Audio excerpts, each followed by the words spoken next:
Japanese homes stay spotless with ancient methods, while we're over here in the West struggling with robot vacuums and $30 cleaning products. What are they doing that we are not? So first of all, in the West, we see cleaning as a chore we don't want to do, that we need to just rush through on Sundays so that we can just escape to Netflix or do anything but cleaning. But in Japan, cleaning, it's actually a revered tradition, a spiritual practice that everybody from CEOs to kindergartners participate in. In this video, you're going to see that the fundamental difference in how they view cleaning might explain why their methods work so much better than ours. They enjoy it and they value it, and we avoid it and despise it. You know that feeling after you've cleaned your house and it feels amazing, but it only lasts for 6 hours? Well, let's explore why Japan is so successful. And before we go any further, I'm not saying every Japanese person follows these traditions perfectly, just like I'm not saying every American or Canadian is meal prepping on Sunday or does spring cleaning.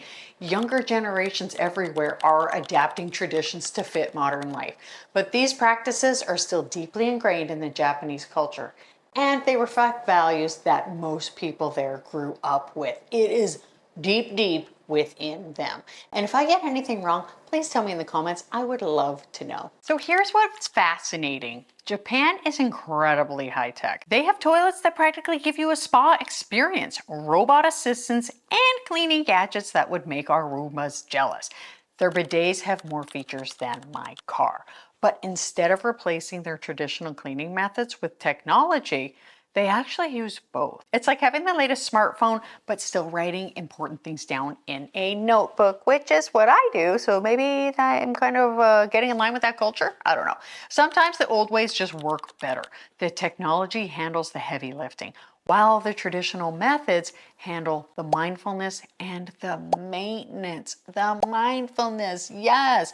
We've all had that moment where we clean our house and it feels amazing for like 6 hours. And then we wonder how it got messy again so fast.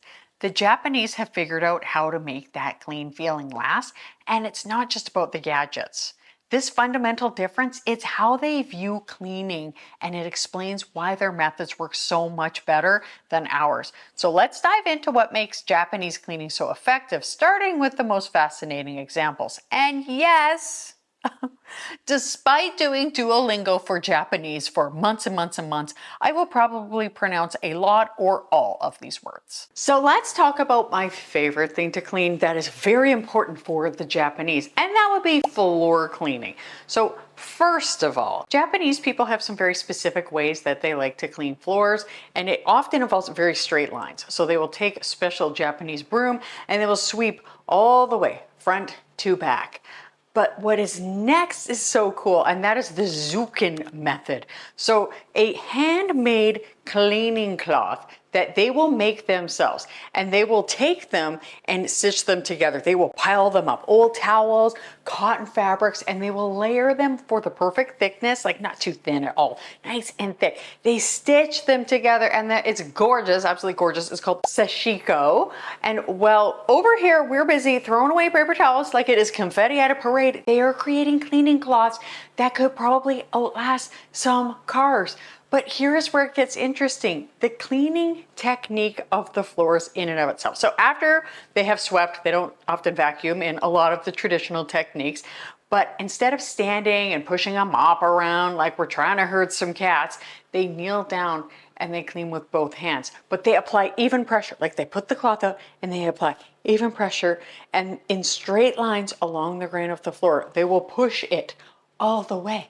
And quite often their butts are in the air, their legs are somewhat straight, and they will do races, which is really fun. And it's kind of like when you know you want to get a real stubborn stain out and you instinctively get down close to it and you scrub down there. That is the energy that they bring to cleaning on the floor. Now, of course, I'm sure many people will be on their knees depending on mobility and things like that. And for me, I have learned during a lot of these routines that I have been trying that cleaning by hand on the floor gets awesome results. So this one for me was very fun to try, but I would say I kind of personally prefer sort of like the routine where you're like going along with the grain of the floor, because even in my kitchen, I can't exactly do that like straight because it goes like this way along the short sections.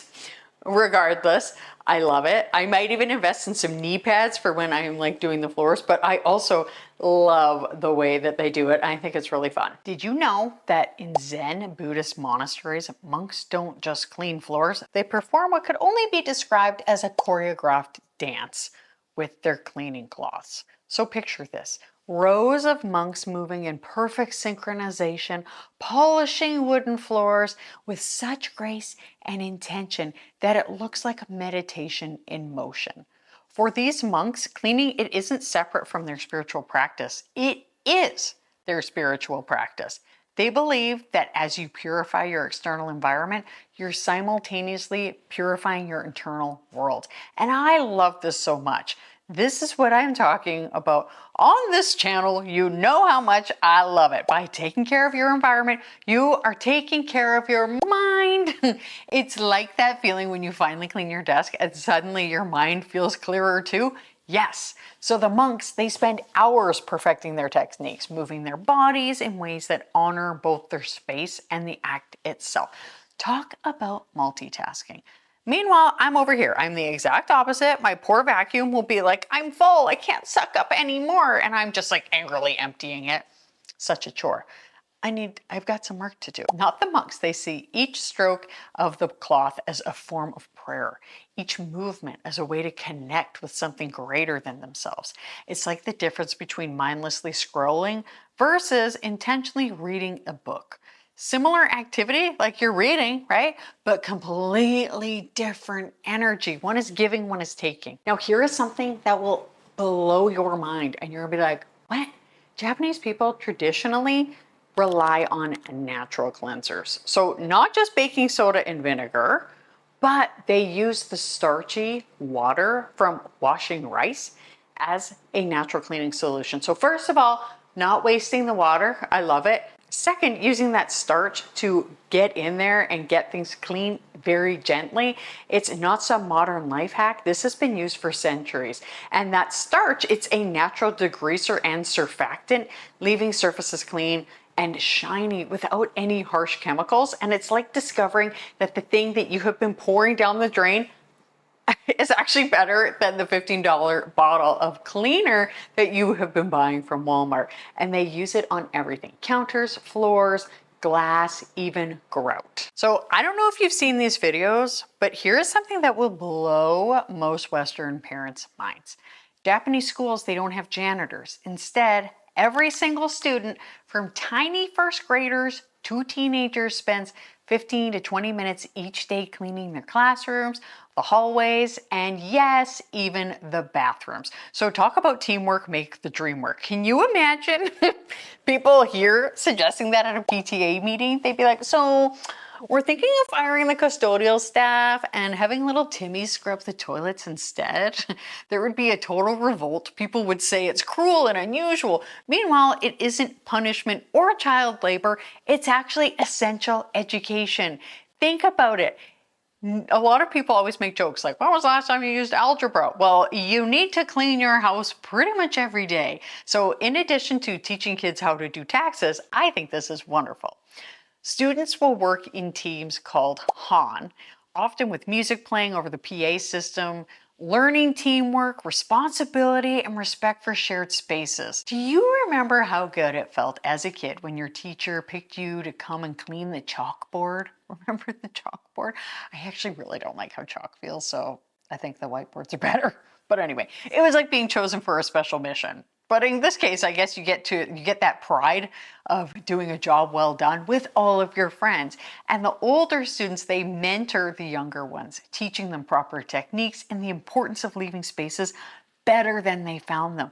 Meanwhile, over here, I can barely get my teenager to put his dishes in the dishwasher some days without a UN peace negotiation. But this system works. And very interestingly, Japanese schools have virtually no vandalism, and students generally care about their learning environment because they've invested in maintaining it. because they also know they'd be the ones cleaning up that vandalism. And imagine how much better college dorms would be if students actually knew how to clean before they got there. We might actually solve the mystery of what that smell is. Now, let's talk about one of Japan's most ingenious cleaning tools, the Tawashi brush. And these aren't your typical plastic scrubbers from the grocery store or whatever. Tawashi are made from natural fibers like coconut coir or palm, and they have been used in Japanese homes for centuries. Now, this isn't a traditional Tawashi. It's just sort of like one of the brushes that I actually have for cleaning in my kitchen anyway. But here is what is fascinating. It's not just the brush itself, it's how they use it. The Japanese approach, it's gentle, but it's also very effective. So instead of scrubbing like you're trying to remove paint, you let the natural fibers do the work. So you know how sometimes the harder you scrub something, the worse it gets? You're like, why is this taking so long? The Japanese figured out that the finesse beats force every single time. So for dishes, they will use small handheld tawashi with a gentle circular motion. I wonder if that circular motion has something to do with it. But the brushes are perfect for getting into grooves, and like when rice gets stuck between the fork tines, or when you've got burnt on residue on your cast iron pan. Now, you wouldn't be wanting to use soap on that, but I do use something very similar to this, and you will see it for my cast iron pan. So it's actually like having like a tiny little massage therapist for your dishes, just being like, there you go. There, let's get that grime off. For the floors, they will use larger Tawashi brushes. So maybe the cloths, like I mentioned, or they use the larger ones with stiffer bristles. And the absorbent fibers, they don't just scrub, they actually help remove the spills, things grabbed onto them right there, and stains in one motion. And it's like the brush doing two jobs at once. So here is my very favorite part. And that is how they clean the brushes. So instead of trying to rinse them under the faucet like I do, my very sad falling apart brushes, they rub the Tawashi brushes together under the water, and the brushes literally clean each other. That works so well, even though these aren't the actual Japanese brushes. And I think those ones would work better. They might splatter a little bit less. It's like they're having a brush spa day while I'm over here trying to resurrect a sponge that has seen better decades. This perfectly. And I love this. It embodies the Japanese concept of motenai, waste nothing. These natural brushes last for years when properly cared for. And that is the thing, right? Like caring for things properly.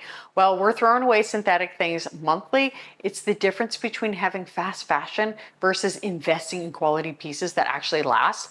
And that is one of the principles on this channel that I talk about a lot, is like, we want quality versus quantity. No cheapness. If you can get quality and buy less, you're probably saving money, plus it's better for the earth, and often things work better anyway.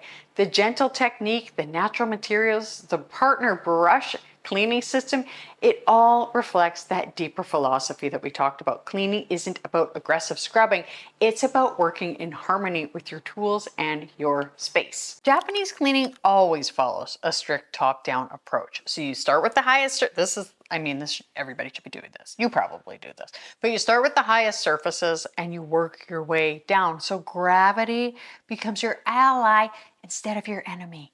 And I know we have all made these mistakes of cleaning the floor first, only to have dust fall from the ceiling fan and ruin everything. They will also clean back to front, so the gen can entryway, so from the back towards the gen can, to avoid spreading dirt inward. It makes so much sense. Get it out of there. So every December, the entire country practices something Osoji, a massive year-end cleaning ritual. And this is not just tidying up. This is a spiritual preparation for welcoming the new year deity, Toshigami-sama. Families, offices, schools, and temples all participate, and their method is really cool. And it starts with something like the triage in my mighty method. So number one, we are making a plan. I love a good plan. So we're going to identify the areas that need the most intention, and this is gold. You know how I feel about this. Be intentional. Then they declutter first. Yay! They are getting rid of unused or unnecessary items to create space. Next, they will refresh everything. They will wash the curtains. They will dust off. They will sweep. They will ensure the kitchen and the bathroom are immaculate. Then they will welcome in new energy. By clearing physical spaces, you can achieve a sense of calm and readiness, commonly known as toto no uru, assigning or putting things in order. It's kind of like if Black Friday energy was channeled into cleaning instead of shopping. The entire country mobilizes for the same purpose. I think that sounds like a million times better, don't you? But here's the kicker. They don't clean on New Year's Day itself because that would sweep away the good fortune. They just invited in. And they focus on natural prevention methods. So Japanese homes, they focus heavily on prevention, which I love. They remove shoes at the genken, which is the entrance. They use indoor slippers that come off before stepping on a tatami mat, and they have specific cleaning tools for specific purposes. And it's like that friend who puts coasters under everything. Annoying at first, yes, but their furniture always looks amazing. To understand why Japanese culture is so deeply ingrained, we actually need to go back about 1500 years to the origin of Shinto, Japan's indigenous religion. So in Shinto belief, there is a concept called kagare, spiritual impurity that comes from contact with death or blood or disease. And the solution is a purification ritual called harare and misogi. Every culture has some version of cleanliness as next to godliness. This makes me think of like a lot of things in the Old Testament. We see this. But the Japanese, they really take that assignment seriously. These were not just religious ceremonies that became woven into daily life. Every Shinto shrine has a Tamizu fountain where visitors will purify their hands and their mouth before approaching the sacred space. It's like washing your hands before dinner, except for it's also preparing your soul for divine connection. Here is what is very fascinating though, and it's the spiritual foundation means that for Japanese, cleaning has never been about removing dirt. It's about removing negative energy, creating harmony, and preparing spaces for positive experiences, with the benefit of also removing dirt. No wonder our homes can feel chaotic if we have just been treating cleaning as a chore that we don't like instead of an exorcism. But think about it. Don't you feel spiritually lighter after deep cleaning a space? I think they're onto something. This is why Japanese cleaning methods work so much better than ours. When you approach cleaning as a sacred practice instead of a burden, when you see it as a way to honor your space and purify your mind, everything changes. And the reverence transforms cleaning from something you have to do into something that actually nourishes you. It's the difference between grudgingly doing the dishes and just mindfully caring for the tools that nourish your family. Now, Japanese cleaning, it's all about purification and spiritual mindfulness, but Korean culture has a completely different philosophy that is equally fascinating, and it might actually be easier for us Westerners to adopt. Check out my Korean cleaning video here to see what I mean. I hope something great happens for you today. Please like and subscribe. You're welcome to give it a hype, that new fancy thing. I've been doing that for a lot of people too. Stay tidy and mighty. Thank you so much for watching, and I'll see you next time. Bye.